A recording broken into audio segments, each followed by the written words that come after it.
మీరు చనిపోయిన తర్వాత ఏమవుతుందో తెలుసా?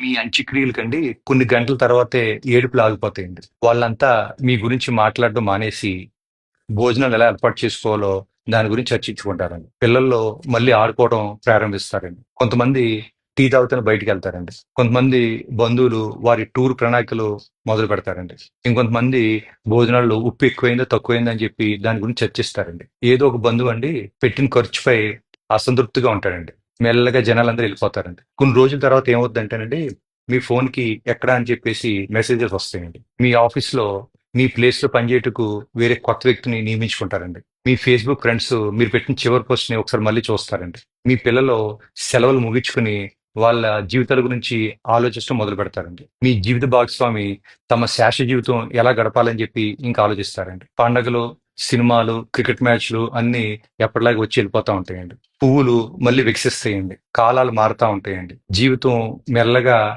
పాత రొటీన్‌లోకి వెళ్ళిపోతుందండి. ఈ ప్రపంచం మిమ్మల్ని ఆశ్చర్యకరమైన వేగంతో మర్చిపోద్దండి. ఒక సంవత్సరం తర్వాత ఎవరో ఒకరు మీరు లేని ఆనవాల్ని ఒక ఫోటోలో చూసి క్షణకాలం ఆగిపోతారండి. కొన్నేళ్ళ తర్వాత మీకు బాగా దగ్గర ఉన్న వాళ్ళు కూడా మిమ్మల్ని తక్కువగా గుర్తుపెట్టుకుంటారండి. ఆఖరికి మీ పేరు ఎవరో పలకని రోజు కూడా వస్తదండి. మీరు ఎంతమంది కోసం మీ జీవితం త్యాగం చేశారో, ఎన్ని రాత్రులు కష్టపడ్డారో, ఎన్ని రాత్రులు బాధపడ్డారో, ఎంతమంది కోసం మీరు బతకడం మానేశారో, అదంతా కూడా వారికి తాత్కాలికమేనండి. ఇప్పుడు నేను మీకు వేస్తున్న ప్రశ్న ఏంటంటే, ప్రపంచం మిమ్మల్ని మర్చిపోవడానికి వేచి ఉంది. మీరు ఎవరి కోసం పరిగెడుతున్నారు?